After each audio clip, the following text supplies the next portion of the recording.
The morning sun cast long shadows across the small regional airport in Bozeman, Montana, as Sarah Mitchell adjusted her backpack straps and looked up at the twin-engine aircraft that would take her and her family to Seattle. The 12-year-old girl had always been fascinated by airplanes, spending countless hours watching aviation documentaries and reading about flight mechanics. Her parents, Dr. James Mitchell and his wife Elena, were heading to Seattle for a medical conference, and Sarah was excited about visiting the Museum of Flight during their trip. Flight 247 was a routine charter flight operated by Mountain Sky Airlines, a small regional carrier known for its reliable service connecting remote Montana towns to major cities. The aircraft, a Beechcraft King Air 350, could carry up to 11 passengers and was piloted by Captain Robert Bob Harrison, a veteran aviator with over 15,000 flight hours, and First Officer Lisa Chen, who had recently joined the airline after completing her commercial pilot training. As the Mitchell family boarded the aircraft, Sarah noticed the cramped but comfortable interior. Besides her family, there were 6 other passengers, an elderly couple returning from visiting their grandchildren, a businessman heading to an important meeting, a young mother with her infant son, and 2 college students going back to school after spring break. The atmosphere was relaxed and cheerful as passengers settled into their seats and stowed their belongings. Captain Harrison performed his pre-flight inspection with the methodical precision that came from years of experience. The weather forecast showed clear skies for most of the journey, with only light turbulence expected over the Cascade Mountains. Everything appeared normal as he completed his checklist and prepared for departure. First Officer Chen reviewed the flight plan one final time, ensuring all navigation systems were properly configured for their 2.5-hour journey to Seattle. Sarah had managed to secure a seat near the front of the cabin, giving her a partial view into the cockpit when the door was open. She watched with fascination as the pilots went through their pre-flight procedures, speaking in the calm, professional tone she had heard in countless aviation videos. Her father, noticing her interest, explained some of the instruments and procedures he could see from his seat across the aisle. The engines roared to life with a satisfying rumble that Sarah felt in her chest. As the aircraft taxied toward the runway, she pressed her face against the small window, watching the ground crew and other aircraft. The tower cleared Flight 247 for takeoff, and Captain Harrison smoothly applied power, sending the Beechcraft racing down the runway and into the crisp Montana sky. The initial climb was smooth and uneventful. Sarah watched the landscape below shrink away as they gained altitude, the rugged Montana terrain giving way to endless forests and snow-capped peaks. The cabin was peaceful, with most passengers either reading, sleeping, or quietly chatting. The young mother was gently rocking her baby, who had started crying during takeoff but quickly settled down. At 10,000 feet, the pilots leveled off briefly before continuing their climb to the planned cruising altitude of 30,000 feet. Captain Harrison engaged the autopilot and settled back in his seat, occasionally scanning the instrument panel and monitoring radio communications from air traffic control. Everything was proceeding exactly as planned. Sarah had brought along her tablet loaded with flight simulation games and aviation documentaries. She had been particularly interested in a series about emergency procedures and how pilots handle unexpected situations. Her fascination with aviation had started when she was 8 years old during a family trip to the Smithsonian Air and Space Museum, where she spent hours studying aircraft displays and asking detailed questions that impressed even the museum guides. Her parents had initially been amused by their daughter's unusual hobby, but they had come to appreciate her genuine passion for understanding how things worked. Sarah wasn't content with simple explanations. She wanted to understand the physics of flight, the complexity of navigation systems, and the decision-making processes that pilots used. She had even convinced her father to take her to a local flight school for an introductory lesson the previous summer. As the aircraft continued climbing toward cruising altitude, Sarah noticed that First Officer Chen appeared to be rubbing her temples. The young pilot had been experiencing a mild headache since before takeoff, which she attributed to the early morning departure and too much coffee. She had taken some over-the-counter pain medication but hadn't mentioned her discomfort to Captain Harrison, as it seemed minor and was not affecting her ability to perform her duties. The flight had been airborne for about 45 minutes when they reached 30,000 feet and leveled off for the cruise portion of the journey. The cabin pressure was stable, and all systems were functioning normally. Sarah had switched from her flight simulator to watching a documentary about aircraft accident investigations, completely absorbed in the technical explanations and dramatic reenactments. Captain Harrison was reviewing the weather updates for their destination when he began to feel unusually drowsy.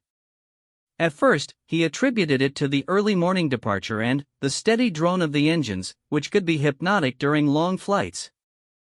However, the drowsiness seemed to be intensifying rather than passing, which was concerning. He tried to shake off the feeling by adjusting his position and taking a few deep breaths. First Officer Chen's headache had evolved into something more severe. She was experiencing dizziness and nausea, symptoms that were becoming increasingly difficult to ignore. Her vision seemed slightly blurred when she tried to read the instrument displays, and she was having trouble concentrating on routine tasks. She finally mentioned her condition to Captain Harrison, who immediately became concerned about the possibility of food poisoning or some other illness affecting the crew. The captain's drowsiness was now accompanied by a slight headache and difficulty focusing on the instruments. His years of training kicked in as he recognized these could be symptoms of oxygen deprivation, though the cabin altitude warning had not activated, and all pressure systems appeared to be functioning normally. He decided to don his oxygen mask as a precautionary measure and instructed First Officer Chen to do the same. However, before either pilot could reach for their oxygen masks, Captain Harrison's condition rapidly deteriorated. His vision became tunneled, and he felt an overwhelming urge to sleep.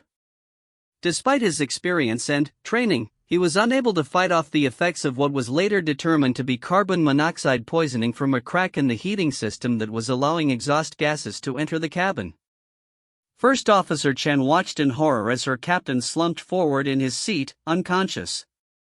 She reached for her own oxygen mask, but her coordination was severely impaired, and she was struggling to maintain consciousness herself.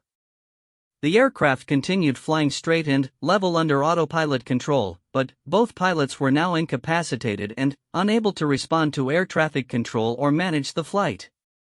In the passenger cabin, Sarah was still engrossed in her documentary when she noticed that something seemed different about the aircraft's behavior. The engine noise remained constant, but there was a subtle change in the aircraft's attitude that her trained eye detected. She looked around the cabin and noticed that several other passengers appeared to be sleeping more deeply than normal, and the baby had become unusually quiet. The businessman who had been working on his laptop had fallen asleep with his computer still open, his head tilted at an uncomfortable angle. The elderly couple were both unconscious in their seats, and even the college students, who had been chatting animatedly earlier, were now silent and motionless. Sarah's parents were also unconscious, her father's medical journal fallen to the floor beside his seat. A growing sense of alarm began to build in Sarah's chest as she realized that nearly everyone on the aircraft appeared to be unconscious. She had read about cabin pressurization problems and their effects on passengers and crew, but the lack of oxygen mask deployment suggested this was something different. Her aviation studies had taught her that carbon monoxide poisoning was a rare but serious threat in aircraft, particularly in older planes with heating system problems. Sarah unbuckled her seatbelt and carefully made her way toward the front of the cabin, checking on other passengers as she went. The young mother was unconscious, but her baby was still breathing normally, though he seemed lethargic and unresponsive. Sarah's heart was pounding as she approached the cockpit door, which had been left partially open during the flight. Peering into the cockpit, Sarah saw both pilots slumped in their seats, clearly unconscious. Captain Harrison was leaning forward against his harness, while First Officer Chen had collapsed sideways in her seat. The aircraft was still flying straight and level, but Sarah realized with growing terror that no one was actively controlling the plane. She had watched enough aviation documentaries to know that autopilot systems could maintain straight and level flight, but could not handle emergencies or navigate around obstacles. The 12-year-old girl found herself in an impossible situation. Everyone else on board appeared to be affected by whatever was causing the unconsciousness, leaving her as the only person capable of taking action. Her mind raced through everything she had learned about aircraft operations, emergency procedures, and radio communications. She knew she had to act quickly, as the aircraft would eventually run out of fuel or encounter weather or terrain that the autopilot could not handle. Sarah took a deep breath and stepped into the cockpit, careful not to disturb the unconscious pilots. She had never been in a real aircraft cockpit before, but the layout was somewhat familiar from the flight simulators she had used and the detailed cockpit tours she had taken at airshows. The instrument panel was overwhelming, with dozens of gauges, switches, and displays, but she forced herself to focus on what she knew was most important. The first thing she needed to do was establish radio contact with air traffic control. She had watched pilots communicate with controllers countless times and understood the basic procedures and terminology. She located the radio panel and keyed the microphone, her voice trembling but clear as she made the most important radio call of her young life. Mayday, Mayday, Mayday. This is Flight 247. I think our pilots are unconscious, and I'm just a kid. Please help us. Her voice carried across the airwaves to the Seattle Air Traffic Control Center, where Controller David Martinez was managing the busy morning traffic flow. At first, he thought he had misheard the transmission or that it was some kind of training exercise or prank. Aircraft calling Mayday, please repeat your message and identify yourself, Martinez responded, maintaining his professional demeanor while alerting his supervisor to the unusual transmission. When Sarah repeated her desperate call for help, explaining that she was a 12-year-old passenger and that both pilots were unconscious, the control room fell silent as the gravity of the situation became clear. Within minutes, the control center had launched a full emergency response. Aircraft rescue and firefighting teams at Seattle-Tacoma International Airport were placed on high alert, and a team of expert pilots and flight instructors was assembled to provide guidance to the young girl who was now responsible for the lives of 9 people at 30,000 feet. The most experienced controller in the facility, Maria Santos, took over communications with Flight 247, her calm voice becoming Sarah's lifeline in the terrifying situation. Sarah, this is Maria at Seattle Control. You're doing great, and we're going to help you through this. First, I need you to tell me what you can see on the instrument panel in front of you. Don't touch anything yet, just tell me what you see. Maria's voice was steady and reassuring, but her hands were shaking as she realized she was about to attempt something that had never been done before, talking a child through landing a commercial aircraft. As Sarah began describing what she could see in the cockpit, teams of experts were racing to the control center. Boeing engineers familiar with the King Air 350 were contacted, experienced flight instructors were brought in via phone, and psychologists specializing in crisis intervention were consulted on how best to communicate with a terrified child in an impossible situation. The aircraft continued flying westward on autopilot, still maintaining its assigned altitude and heading, but everyone involved knew that this stability was temporary. Weather systems, traffic conflicts, and eventually fuel exhaustion would require active intervention. The responsibility for navigating these challenges now rested on the shoulders of a 12-year-old girl whose only flight experience came from books, documentaries, and computer simulations. Sarah's aviation knowledge, which had once seemed like an amusing hobby, was now the only thing standing between 9 people and disaster. As she stood in the cockpit of Flight 247, surrounded by unconscious pilots and an overwhelming array of instruments, she began the most challenging and important lesson of her young life.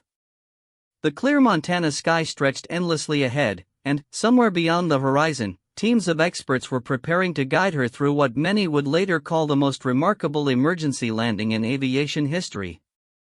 Sarah's heart hammered against her ribs as she stood in the cockpit, the weight of 9 lives pressing down on her 12-year-old shoulders. The unconscious pilots remained motionless in their seats, and she could hear the steady hum of the engines maintaining their cruise power setting.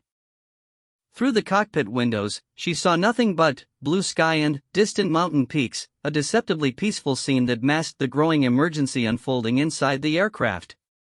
Controller Maria Santos had assembled a team of experts around her console at Seattle Air Traffic Control.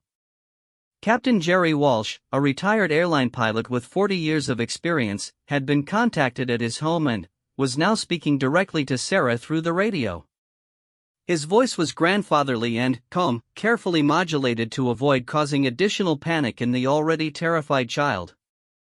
"Sarah, my name is Captain Walsh, and I'm here to help you. You mentioned you've studied aviation, so I want you to think of this as the most important lesson you've ever had. First, let's make sure the airplane keeps flying safely. Can you see the autopilot panel? It should have some buttons and lights, probably near the top center of the instrument panel." Sarah scanned the bewildering array of switches and displays until she found the autopilot controls. "I can see it," she said into the microphone, her voice steadier now that she had someone guiding her. "There are some lights on, and it says Alt Hold and HDG Hold on the display." "Perfect. That means the autopilot is working properly and keeping the airplane flying straight and level. As long as those lights stay on, the airplane will keep flying safely." Captain Walsh paused, consulting with the Boeing engineers who had arrived at the control center. "Now, I need you to look at the fuel gauges. They should show how much fuel is left in the tanks." Sarah found the fuel quantity indicators, two circular gauges that showed the fuel remaining in the left and right wing tanks. "The left one shows about half full, and the right one shows a little more than half," she reported, her voice gaining confidence as she successfully identified each instrument that Captain Walsh requested. The fuel situation provided some relief to the emergency response team. With approximately 2 hours of fuel remaining, they had time to develop a comprehensive plan for getting the aircraft safely on the ground. However, they still faced the unprecedented challenge of talking a child through procedures that even experienced pilots found demanding. Dr. Patricia Reynolds, a psychologist specializing in crisis communication, had joined the team and was advising Captain Walsh on how to maintain Sarah's cooperation and focus while avoiding overwhelming her with too much information at once. "Keep the instructions simple and build her confidence with small successes," she whispered to the captain. "She's already shown remarkable composure, but we need to be careful not to exceed her cognitive capacity." Meanwhile, at Boeing's Seattle facility, engineers were pulling up detailed schematics of the King Air 350's systems and creating simplified checklists that could guide Sarah through the essential procedures for landing the aircraft. They were also calculating fuel consumption rates and identifying the closest airports with suitable runways and emergency facilities. Sarah had moved the captain's seat back to give herself better access to the controls, though she was still too short to see over the instrument panel comfortably. She found a small cushion in the cockpit and placed it on the seat to boost her height. The unconscious Captain Harrison remained slumped in the right seat, his breathing regular but his condition unchanged. "Sarah, we need to do something about the pilots," Captain Walsh said gently. "They appear to be affected by carbon monoxide poisoning, which means they're breathing bad air. There should be oxygen masks in the cockpit. Can you see any green oxygen cylinders or masks hanging nearby?" Sarah looked around the cockpit and found the emergency oxygen system. "I see some masks hanging here," she said, pointing even though no one could see her gesture. "There are tubes connected to green bottles." "Good girl. I want you to put a mask on each pilot, but be very careful not to bump any of the controls. Just place the masks gently over their faces and turn the valve on the green bottles to on. This will help them breathe clean oxygen and might help them wake up." Following the instructions carefully, Sarah managed to place oxygen masks on both unconscious pilots and activate the oxygen flow. She then put on a mask herself, as Captain Walsh had instructed, to prevent her from being affected by whatever had caused the pilot's condition.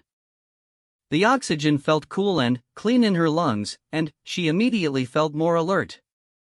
As the aircraft continued flying westward, the emergency response team was coordinating with airports throughout the region. Seattle-Tacoma International Airport had been designated as the primary destination, with Boeing Field as the alternate. Both airports had cleared their runways and positioned emergency vehicles, while medical teams prepared to treat carbon monoxide poisoning victims. Sarah's parents and the other passengers remained unconscious in their seats, but their breathing appeared regular and stable. The baby, who seemed less affected than the adults, had begun crying softly, and Sarah wanted desperately to check on him, but Captain Walsh had instructed her to remain in the cockpit and maintain constant radio contact. "Sarah, you're doing incredibly well," Captain Walsh said, his voice filled with genuine admiration. "I've been flying for 40 years, and I've never seen anyone handle an emergency with such courage and intelligence. Now, we need to start preparing for landing, but we're going to take this very slowly, one step at a time." The approach to teaching Sarah how to land the aircraft had been carefully planned by the team of experts. Rather than overwhelming her with complex procedures, they would break everything down into small, manageable tasks, building her confidence and skills gradually. The first step was teaching her how to use the basic flight controls to make small adjustments to the aircraft's heading and altitude. "Look for a control wheel in front of you, like a small steering wheel," Captain Walsh instructed. "And see if you can find rudder pedals at your feet. These are the basic controls that make the airplane turn and climb or descend." Sarah found the control yoke and the rudder pedals, though her feet barely reached them even with the seat adjusted. "I found them, but my feet don't really reach the pedals," she admitted. "That's okay. For now, we'll use just the control wheel. The airplane is very stable and forgiving, and the autopilot is still helping us. I want you to very gently turn the wheel to the left, just a tiny bit, and see what happens." Sarah barely moved the control wheel, and immediately felt the aircraft respond with a slight bank to the left. The heading indicator began to change, showing that the airplane was turning. "It's turning left," she exclaimed, a note of excitement breaking through her fear. "Excellent. Now turn the wheel back to center, and the airplane will level out." Sarah followed the instruction, and the aircraft returned to level flight. "You just flew an airplane, Sarah. You're a pilot now." The simple exercise had accomplished several important things. It demonstrated that Sarah could control the aircraft, it built her confidence in her abilities, and it familiarized her with how the airplane responded to control inputs. Most importantly, it showed the emergency response team that their unprecedented plan might actually work. As the flight continued, Captain Walsh began teaching Sarah about the other essential instruments. He showed her how to read the airspeed indicator, which told her how fast the airplane was flying through the air. He explained the altimeter, which showed their height above sea level. He guided her through understanding the attitude indicator, which displayed the airplane's position relative to the horizon. "Think of the attitude indicator as a little airplane symbol on a blue and brown background," he explained. "The blue part represents the sky, and the brown part represents the ground. When the little airplane symbol is level between them, your real airplane is flying level too." Sarah found each instrument as Captain Walsh described it, and gradually began to understand how they all worked together to give the pilots a complete picture of the aircraft's condition and position. Her years of studying aviation were paying off, as she could relate the real instruments to the diagrams and simulations she had studied.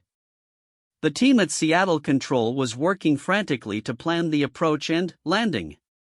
The King Air 350 was a complex aircraft, but it had excellent low-speed handling characteristics and forgiving landing qualities. The challenge would be teaching Sarah to control the aircraft's speed and descent rate while maintaining proper alignment with the runway. Boeing engineers had determined that the aircraft's approach speed should be approximately 90 knots, with a touchdown speed of around 80 knots.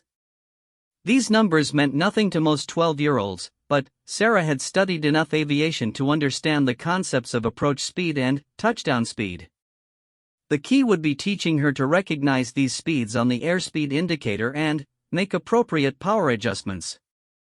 "Sarah, we're going to start preparing for landing," Captain Walsh announced. "The first thing we need to do is slow the airplane down from cruising speed to approach speed. This means we need to reduce power to the engines. Can you see two large levers between the pilot's seats? They should be pushed all the way forward right now." Sarah located the power levers, which were indeed pushed full forward to maintain cruising power. "I see them. They have numbers on them, and they're pointing to something that says cruise or max, perfect. I want you to very slowly and gently pull both levers back about 1 inch. The engines will get a little quieter, and the airplane will start to slow down. This is completely normal and safe." Following the instructions carefully, Sarah pulled back on both power levers simultaneously. The engine noise decreased noticeably, and she could see the airspeed indicator beginning to show a lower number. "The engines got quieter, and the speed is going down," she reported. "Beautiful. You just made your first power adjustment. Now watch the airspeed indicator and tell me when it gets to 150 knots. That's the number 150 on the gauge." As the aircraft slowed, Sarah began to feel more confident in her ability to control it. Each successful task built her belief that she might actually be able to land the airplane safely. The autopilot was still maintaining their heading and altitude, but she was now actively managing the aircraft's speed and power setting. Captain Walsh had been consulting with approach control experts about the best way to get Flight 247 aligned with a runway at Seattle-Tacoma International Airport. The standard instrument approach procedures were far too complex for Sarah to execute, so they were developing a simplified visual approach that would bring the aircraft in on a long, straight-in final approach to runway 16 right, the airport's longest runway. "Sarah, we're going to start turning toward the airport now," Captain Walsh explained. "I'm going to give you a heading to fly, which means a direction for the airplane to point. Right now, you're flying heading 280, which means you're pointed almost due west. I want you to turn to heading 160, which will point you toward the airport." The heading change required Sarah to use the autopilot's heading control, which Captain Walsh talked her through step by step. She found the heading selector knob and slowly turned it to 160, watching as the aircraft began a gentle turn to the right. The heading change would position the aircraft for a long final approach to the airport, giving Sarah time to practice controlling altitude and speed before the critical landing phase. As Flight 247 began its turn toward Seattle, emergency crews at the airport were completing their preparations. Fire trucks, ambulances, and medical teams were positioned along the runway, while the control tower had been cleared of all personnel except essential controllers. Television news crews had arrived and were setting up cameras to record what many expected would be either a miraculous rescue or a tragic disaster. The other aircraft in the Seattle area had been diverted to alternate airports, giving Flight 247 complete priority for the airspace. Weather conditions were nearly perfect, with light winds and excellent visibility, providing the best possible conditions for Sarah's attempt at landing. Captain Walsh continued building Sarah's confidence by having her make small adjustments to the aircraft's heading and power settings. Each successful maneuver proved that she could control the airplane and that their plan had a realistic chance of success. The unconscious pilots showed no signs of improvement, but their breathing remained stable with the supplemental oxygen. "You're doing amazingly well, Sarah," Captain Walsh said, and he meant every word. "I want you to know that you're handling this better than many adult pilots would. Your parents are going to be so proud of you when they wake up." Sarah felt tears welling up in her eyes as she thought about her parents, still unconscious in their seats behind her. She wiped her eyes with the back of her hand and forced herself to concentrate on Captain Walsh's instructions. She was their only hope, and she was determined not to let them down. As the aircraft continued its turn toward the airport, Sarah began to see the lights of the Seattle metropolitan area in the distance. The sight of the city gave her hope that they were getting closer to safety, but it also reminded her that the most challenging part of their ordeal was still ahead. Landing an aircraft was the most demanding skill in aviation, requiring precise coordination of speed, altitude, and aircraft attitude. The emergency response team knew that the next phase of the operation would be the most critical. Teaching Sarah to fly straight and level was one thing, teaching her to land was something else entirely. But they had no choice except to proceed, and Sarah's remarkable performance so far gave them reason for cautious optimism. As Flight 247 approached the final phase of its emergency flight, everyone involved knew they were about to attempt something that had never been done before in the history of aviation. The courage of a 12-year-old girl and the expertise of seasoned professionals were about to be tested in the ultimate emergency scenario. The lights of Seattle grew larger and brighter as Flight 247 descended through 20,000 feet. Sarah had been controlling the aircraft for over an hour now, and her initial terror had transformed into focused determination. Captain Walsh's patient guidance had taught her the basic principles of flight control, and she was beginning to feel a tentative confidence in her ability to make the airplane respond to her commands. The Boeing engineers had created a simplified approach chart specifically for Sarah's use, eliminating all the complex navigation aids and focusing only on the essential information she would need for a visual approach to runway 16 right. The chart showed the heading to fly, the altitude to maintain at various points, and the critical speeds for approach and landing. "Sarah, you're about to see the airport," Captain Walsh announced. "It will look like a pattern of lights ahead and slightly to your right. The runway will appear as two parallel lines of white lights pointing toward you. When you see it, tell me immediately."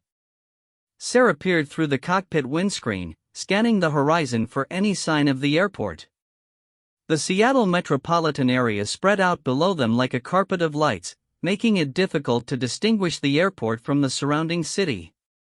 Then, suddenly, she saw it, a distinctive pattern of lights that could only be an airport runway. "I see it," she exclaimed, her voice filled with excitement and relief. "I can see the runway lights straight ahead." "Outstanding. You've just completed your first visual approach navigation. Now we're going to start the landing process, and I want you to listen very carefully to everything I tell you. We're going to take this slowly, one step at a time." The approach phase required Sarah to manage multiple tasks simultaneously, controlling the aircraft's speed, maintaining the proper descent rate, keeping the airplane aligned with the runway centerline, and monitoring various instruments. For an experienced pilot, these tasks became automatic through years of practice. For a 12-year-old girl, it represented an almost impossible challenge. Captain Walsh had consulted with flight training experts to develop a teaching methodology that would give Sarah the best chance of success. Rather than overwhelming her with standard approach procedures, they would use a simplified technique that focused on visual cues and basic aircraft control principles. "The first thing we need to do is configure the airplane for landing," Captain Walsh explained. "This means we need to extend the landing gear and lower the flaps. Both of these will help slow the airplane down and make it easier to control at low speeds." Sarah found the landing gear lever, a large handle with a wheel symbol that was currently in the up position. Following Captain Walsh's instructions, she moved the lever to down, and immediately heard the mechanical sounds of the gear extending. 3 green lights appeared on the instrument panel, indicating that the main gear and nose gear were properly extended and locked in position. "Perfect. Now I need you to find the flap lever. It should be marked with a wing symbol and have several positions marked on it." Sarah located the flap control and slowly extended the flaps to the approach setting, feeling the aircraft's attitude change as the increased drag and lift altered its flight characteristics. The aircraft's behavior with gear and flaps extended was markedly different from cruise configuration. The airplane felt more responsive to control inputs but also required more power to maintain airspeed. Captain Walsh guided Sarah through adjusting the power setting to compensate for the increased drag, teaching her to recognize the relationship between power, airspeed, and aircraft attitude. As Flight 247 continued its approach to Seattle-Tacoma International Airport, the emergency response teams on the ground were making final preparations. Dr. Michael Chen, the airport's chief medical officer, had positioned ambulances and medical personnel specifically trained in carbon monoxide poisoning treatment. The fire and rescue teams had spread foam on the runway as a precautionary measure, and helicopter medical units were standing by to transport patients to local hospitals if needed. In the airport control tower, approach controller Lisa Park had taken over communications with Flight 247, while Captain Walsh continued providing flight instruction from the Emergency Coordination Center. The handoff was designed to give Sarah direct contact with the person who would guide her through the final approach and landing, while maintaining the expertise of the veteran pilot who had brought her this far. "Sarah, this is Lisa in the control tower. I can see your airplane's lights, and you're doing a wonderful job. I'm going to guide you down to the runway, and Captain Walsh will keep helping you with flying the airplane. You're almost home." The approach required Sarah to descend from her current altitude of 8,000 feet to the runway elevation at sea level. This descent had to be managed carefully, balancing airspeed control with altitude loss while maintaining proper alignment with the runway centerline. The standard approach angle for commercial aircraft was approximately 3 degrees, which translated to a descent rate of about 500 feet per minute at approach speed.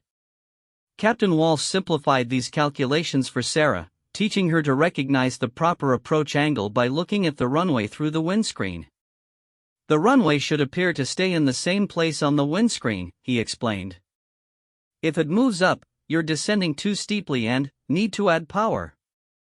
If it moves down, you're too shallow and need to reduce power." Sarah found this visual technique much easier to understand than trying to interpret multiple instruments simultaneously. She could see the runway ahead, framed by the cockpit windscreen, and began to develop an intuitive sense of whether her approach angle was correct.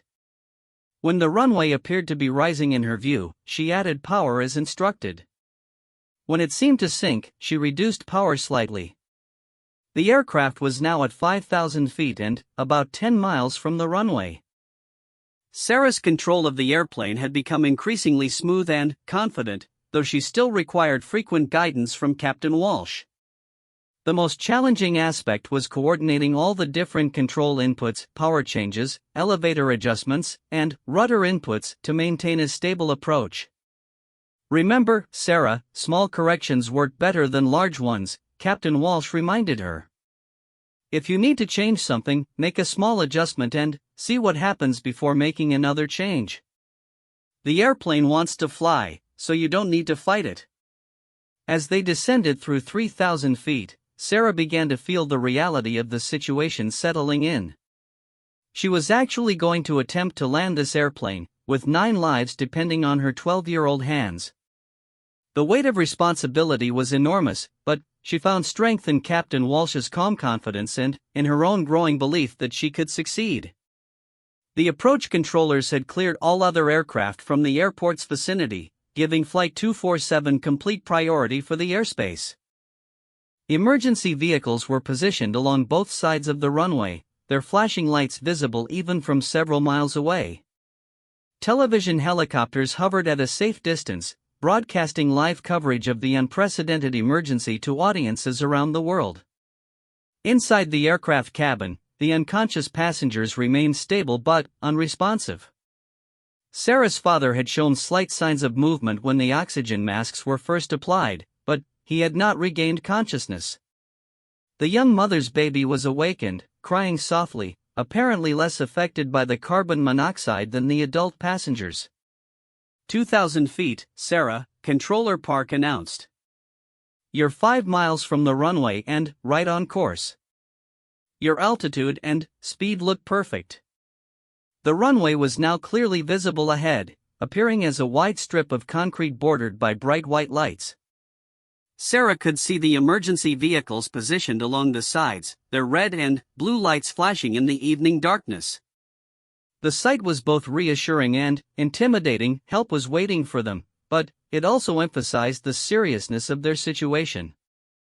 Captain Walsh had been monitoring Sarah's performance throughout the approach, and he was impressed by her natural ability and quick learning. Her control inputs had become increasingly precise, and she was anticipating the airplane's responses rather than simply reacting to them. Most importantly, she was maintaining her composure under enormous pressure. 1,000 feet, approaching decision point, Controller Park announced. "Sarah, you're doing beautifully. The runway is straight ahead, and you're perfectly aligned. Just keep doing exactly what you're doing." The final 1,000 feet of altitude represented the most critical phase of the approach. This was where experienced pilots made the subtle adjustments that determined whether an approach would result in a smooth landing or a dangerous situation. For Sarah, it meant maintaining her concentration and trusting in the training she had received from Captain Walsh. The aircraft crossed over the approach lights, the runway threshold now filling the windscreen. Sarah could see the white centerline stripes rushing toward them, and the end of the runway appeared much closer than she had expected. Her heart was pounding, but her hands remained steady on the controls. 500 feet, Controller Park called out. "Looking good, Sarah. Just keep the airplane pointed straight down the runway." The most challenging moment was approaching, the transition from approach flight to touchdown. This maneuver, called the flare, required the pilot to gradually reduce power and raise the aircraft's nose to slow the descent rate and achieve a gentle touchdown. It was one of the most difficult skills in aviation, requiring precise timing and coordination. Captain Walsh had practiced explaining the flare technique to Sarah multiple times during the approach, knowing that this would be the make-or-break moment of their emergency. "When I tell you to flare," he said, "I want you to slowly and gently pull back on the control wheel, just a little bit. This will raise the nose and slow down your descent. At the same time, slowly reduce power to idle." 100 feet, Controller Park announced. "Looking perfect, Sarah." The runway was now rushing up to meet them, the white centerline stripes clearly visible through the windscreen. Sarah could see individual lights and markings on the pavement, and the sensation of speed was overwhelming. Every instinct told her to pull back on the controls or push forward, but she forced herself to maintain steady pressure and wait for Captain Walsh's command. 50 feet, start your flare, Captain Walsh instructed, his voice calm but urgent. Pull back gently on the control wheel and reduce power to idle. Sarah executed the flare exactly as she had been taught, pulling back smoothly on the control wheel while simultaneously reducing power. The aircraft's descent rate decreased, and the nose rose slightly as Flight 247 approached the runway in the proper landing attitude. The main landing gear touched down first, followed immediately by the nose gear, and the aircraft rolled smoothly down the centerline. "Down and safe." Controller Park shouted over the radio, her voice filled with emotion. "Flight 247, you are on the ground and safe." The emergency vehicles immediately converged on the aircraft as it rolled to a stop on the runway. Fire and rescue teams surrounded the airplane while medical personnel prepared to enter the cabin and treat the carbon monoxide poisoning victims. Sarah sat in the pilot's seat, trembling with relief and exhaustion, hardly able to believe that she had actually landed the airplane successfully. Captain Walsh's voice came over the radio one final time. "Sarah, you just performed the most remarkable feat of airmanship I have ever witnessed. You saved 9 lives today, including your own. You are an absolute hero, and I am honored to have been your instructor." As the emergency responders entered the aircraft, Sarah finally allowed herself to feel the full weight of what had just happened. She had taken control of an aircraft in an emergency, learned to fly it during the flight, and successfully landed it without injury to herself or any of the passengers. The impossible had become reality through her courage, intelligence, and determination. The medical teams quickly assessed the condition of the unconscious passengers and crew, beginning immediate treatment for carbon monoxide poisoning. All 9 people aboard Flight 247 would eventually make full recoveries, though they would spend several days in the hospital undergoing treatment and observation. As Sarah was helped from the cockpit by paramedics, she looked back at the aircraft that had been both a prison and a classroom for the most intense hours of her young life. Flight 247 sat quietly on the runway, its engines silent, its mission completed. The 12-year-old girl who had stepped into an impossible situation had emerged as a pilot, a hero, and an inspiration to aviation professionals around the world. The Seattle-Tacoma International Airport medical facility buzzed with activity as emergency teams worked to stabilize the passengers and crew from Flight 247. Sarah sat on a gurney in the emergency treatment area, an oxygen mask covering her small face, while doctors checked her vital signs and monitored her for signs of carbon monoxide poisoning. Despite being the least affected person on the aircraft, she was experiencing mild symptoms of exposure and needed medical observation. Dr. Angela Rodriguez, the emergency physician treating Sarah, was amazed by the young girl's alertness and coherence. Most carbon monoxide poisoning victims experienced confusion, disorientation, and memory problems, but Sarah was lucid and able to provide detailed accounts of everything that had happened during the flight. Her resistance to the toxic gas had likely saved her life and made it possible for her to take control of the aircraft. "Sarah, I need you to rest and breathe this oxygen," Dr. Rodriguez said gently, adjusting the mask over the girl's face. "You've been through an incredible experience, and your body needs time to eliminate the carbon monoxide from your bloodstream. You're going to be fine, but we need to monitor you for the next several hours." In the adjacent treatment rooms, Sarah's parents and the other passengers were receiving more intensive treatment. Dr. James Mitchell, Sarah's father, had regained consciousness shortly after the aircraft landed, but he was disoriented and suffering from severe headaches. Elena Mitchell was still unconscious, though her vital signs were stable and improving with oxygen therapy. The young mother, Jennifer Walsh, had awakened to find herself in a hospital bed with no memory of the flight's emergency. Her baby son, Tyler, had suffered minimal exposure due to his higher metabolic rate and smaller lung capacity, which ironically had protected him from absorbing as much of the toxic gas. He was alert and responsive, crying healthily in the pediatric unit.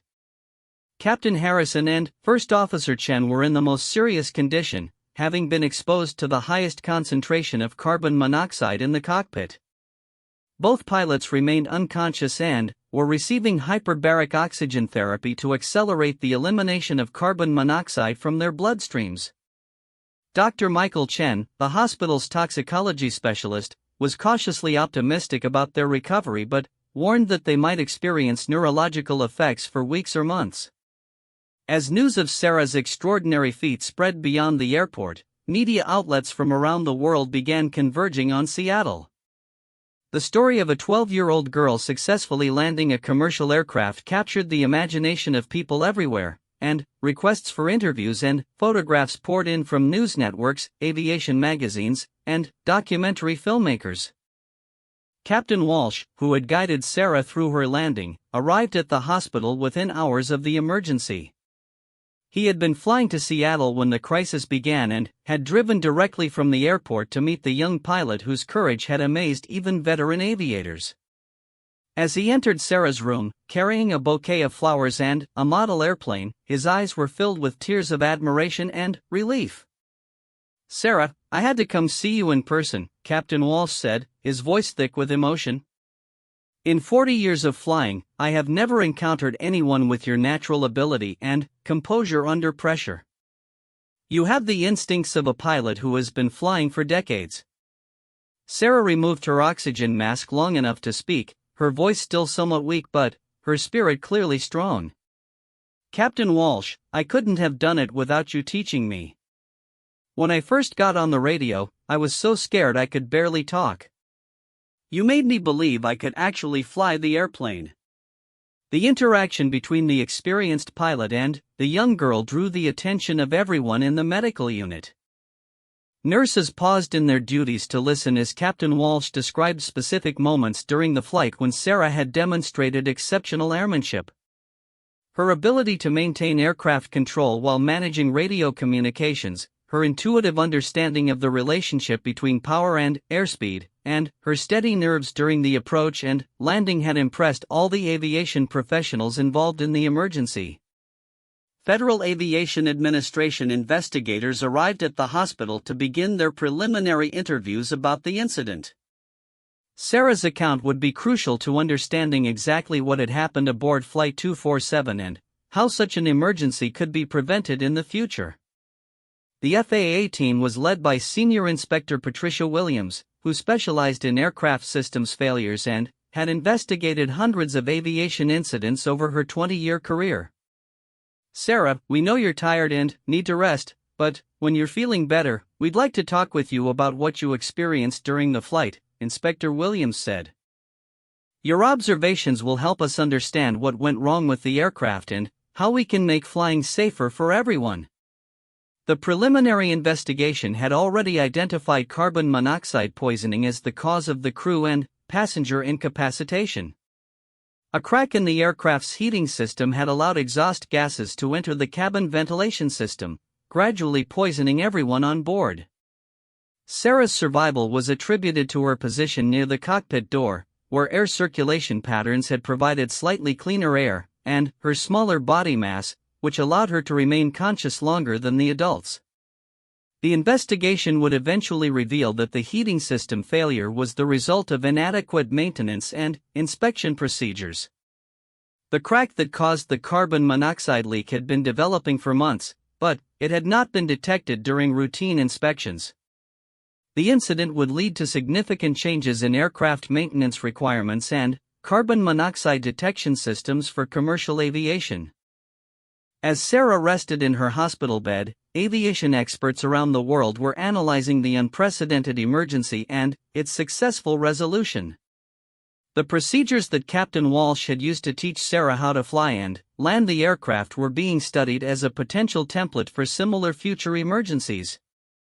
Aviation training organizations began developing simplified emergency instruction protocols that could be used to guide untrained passengers through basic aircraft operations.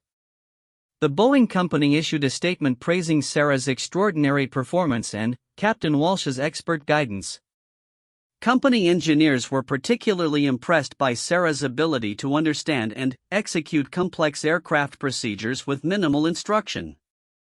Her success challenged many assumptions about the minimum training requirements for safe aircraft operation and highlighted the importance of simplified, intuitive control systems.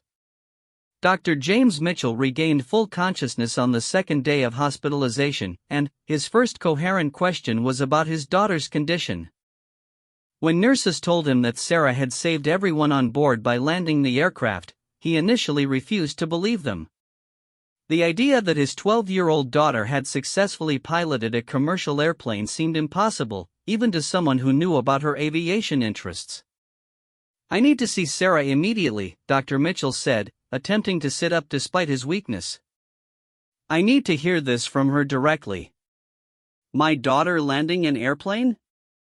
It sounds like something from a movie." The reunion between Sarah and her father was emotional and intense. As Sarah recounted the details of the emergency flight, Dr. Mitchell's expression shifted from disbelief to amazement to overwhelming pride. He had always been supportive of his daughter's aviation hobby, but he had never imagined that her knowledge would be put to such a dramatic test.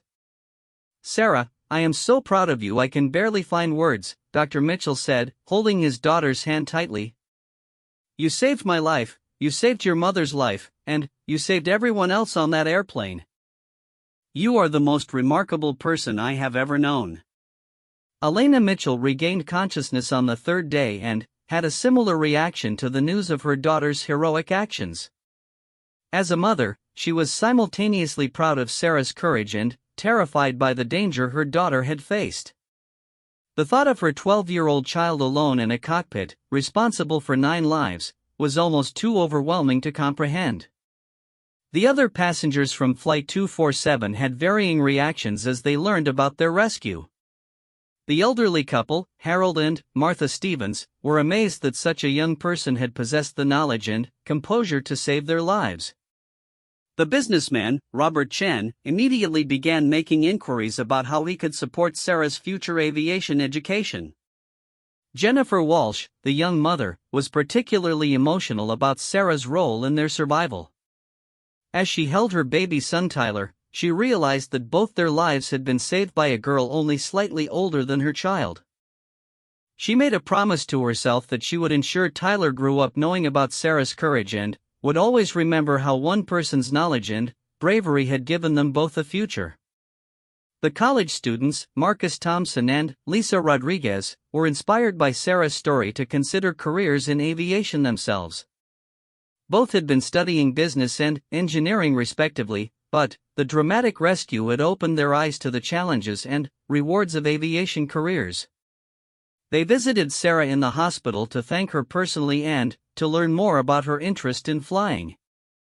As the days passed and the initial shock of the emergency began to fade, the broader implications of Flight 247's story started to emerge. Sarah had demonstrated that with proper guidance and simplified procedures, even untrained individuals could successfully operate complex aircraft systems in emergency situations. This revelation had significant implications for aircraft design, pilot training, and emergency response procedures.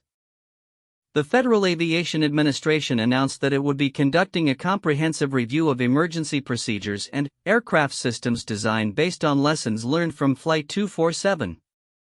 Particular attention would be paid to developing simplified backup control systems that could be operated by passengers in extreme emergencies when flight crews were incapacitated. Aircraft manufacturers began designing new cockpit layouts and control systems that would be more intuitive for emergency use by untrained personnel.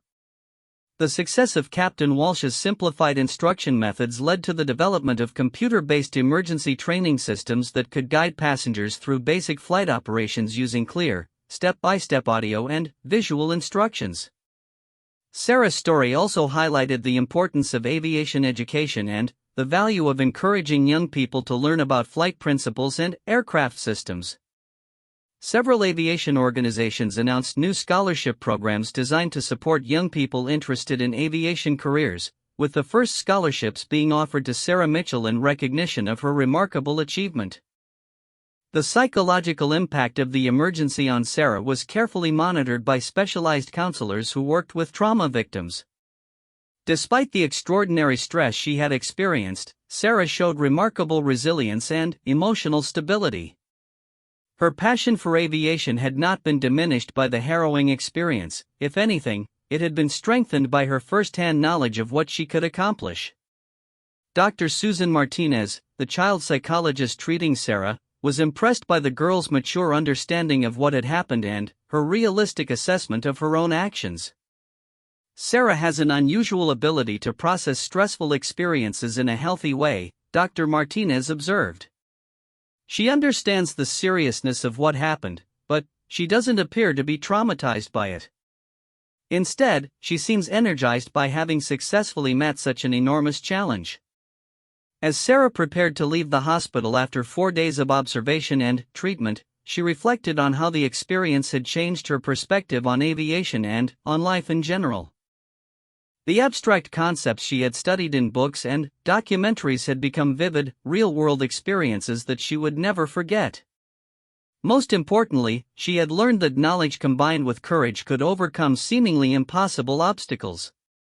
The world was waiting to hear from the 12-year-old pilot who had captured global attention with her extraordinary feat of airmanship. News organizations, aviation groups, and educational institutions all wanted to learn more about the young girl whose quick thinking and determination had saved 9 lives at 30,000 feet. Sarah's story was just beginning, and its impact on aviation safety and education would be felt for generations to come. 6 months after the emergency landing of Flight 247, Sarah Mitchell stood at the podium of the International Aviation Safety Conference in Washington, D.C., looking out at an audience of seasoned pilots, aircraft designers, and safety experts from around the world. At 13 years old, she was the youngest keynote speaker in the conference's 50-year history, invited to share her experiences and insights about emergency procedures and aviation safety. The aftermath of the Flight 247 incident had transformed Sarah's life in ways she could never have imagined. Her successful landing had become a case study in aviation schools worldwide, and her story had inspired countless young people to pursue careers in aviation.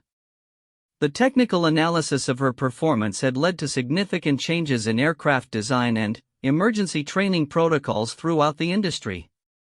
"When I first stepped into that cockpit," Sarah began, her voice steady and confident, "I was terrified.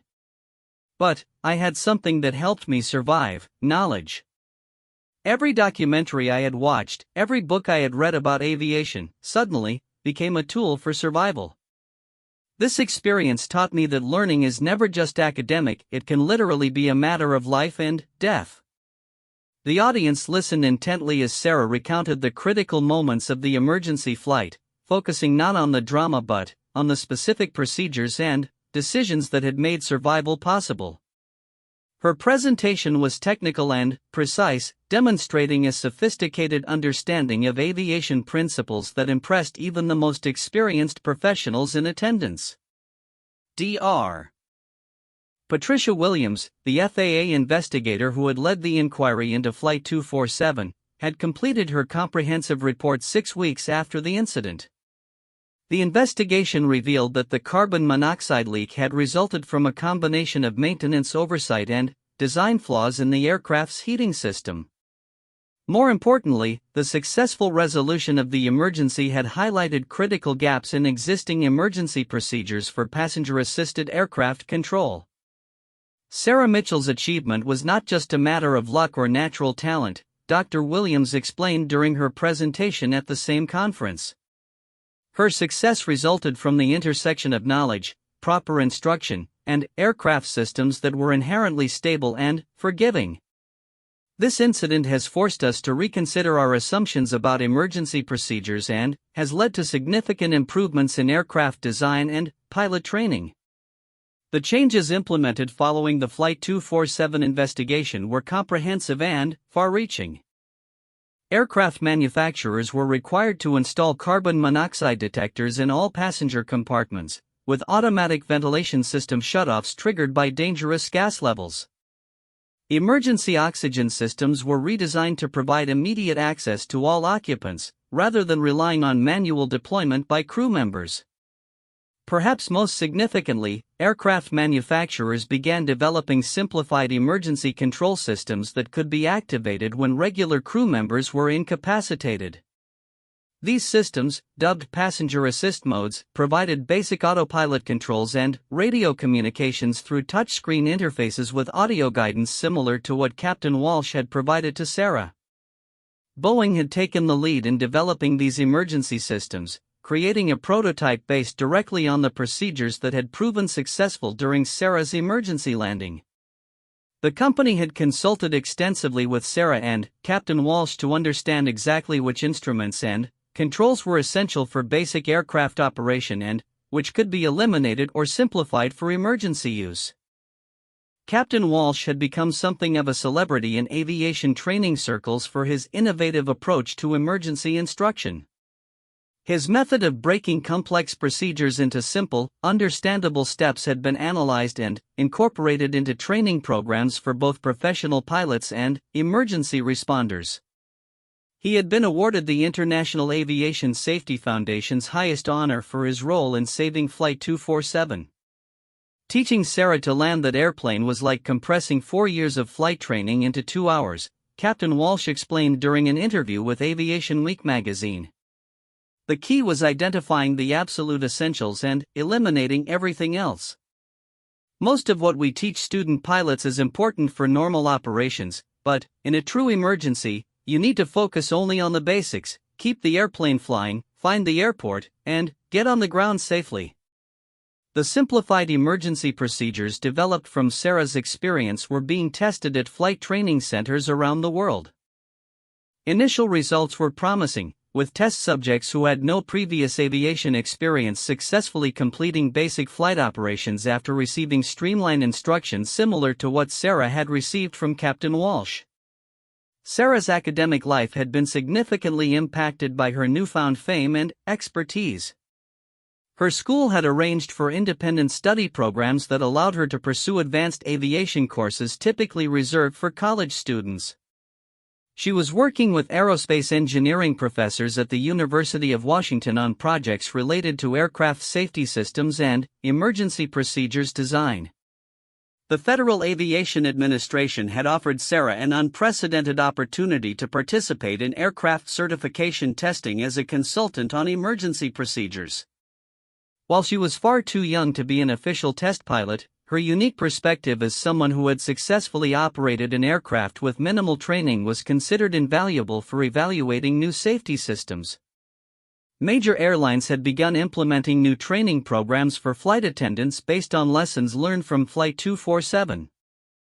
These programs taught cabin crew members basic aircraft operation principles, enabling them to potentially assist passengers in extreme emergency situations when pilots were incapacitated.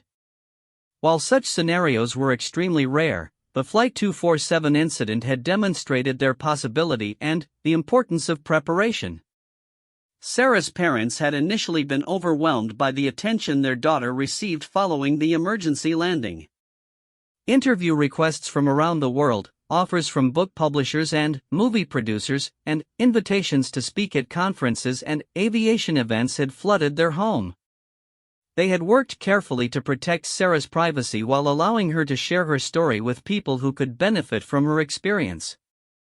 Dr. James Mitchell had returned to his medical practice with a new appreciation for the importance of emergency preparedness and training.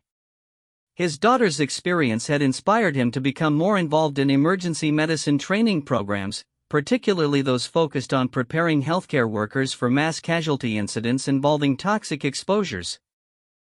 Elena Mitchell had struggled more than her husband with the psychological aftermath of the incident. As a mother, she found it difficult to accept that her 12-year-old daughter had been placed in such a dangerous situation, even though Sarah had emerged as a hero. She had required counseling to work through her feelings of guilt and helplessness about the emergency.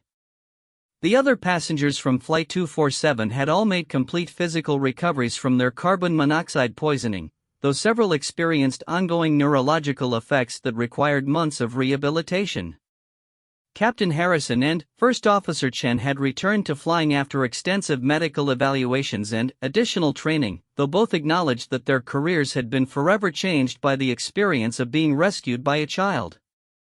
Jennifer Walsh, the young mother who had been traveling with her infant son, had maintained close contact with Sarah's family since the incident. Tyler, now a toddler, had become something of a celebrity himself as the youngest person ever to survive such an aviation emergency. Jennifer had established a scholarship fund for aspiring young aviators in Sarah's honor, focusing on supporting girls interested in aviation careers. The elderly couple, Harold and Martha Stevens, had become aviation safety advocates in their retirement community, sharing Sarah's story and encouraging others to learn about emergency preparedness. They credited their survival to both Sarah's skill and the excellent emergency response training they had witnessed from all the professionals involved in their rescue. The business travelers from Flight 247 had used their corporate connections to support aviation education initiatives inspired by Sarah's story. Robert Chen had funded the establishment of aviation education programs in several elementary schools, while the college students had changed their career plans to pursue aviation-related fields. As Sarah continued her presentation at the safety conference, she addressed the psychological aspects of emergency decision-making that had been crucial to her success. Mental preparation and stress management had been as important as technical knowledge in enabling her to function effectively during the crisis. "The most important thing I learned is that panic is the enemy of good decision-making," Sarah explained. "When Captain Walsh started talking to me, his calm voice helped me stay focused on solving problems instead of being overwhelmed by fear." Training programs need to emphasize psychological preparation as much as technical skills. The aviation industry had embraced Sarah's insights about the importance of mental preparedness and clear communication during emergencies. New training programs for pilots and air traffic controllers now included modules specifically focused on crisis communication techniques, using recordings from Sarah's radio conversations as examples of effective emergency coordination.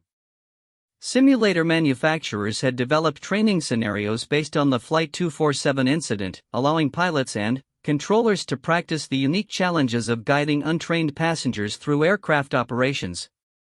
These simulations had revealed the critical importance of using simple, non-technical language and breaking complex procedures into small, manageable steps.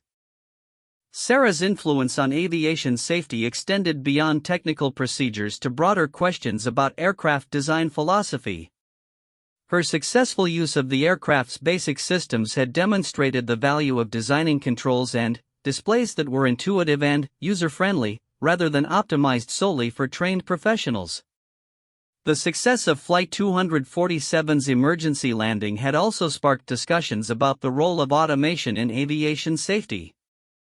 While advanced autopilot systems had maintained stable flight during the emergency, Sarah's manual control of power settings and navigation had been essential to the successful outcome.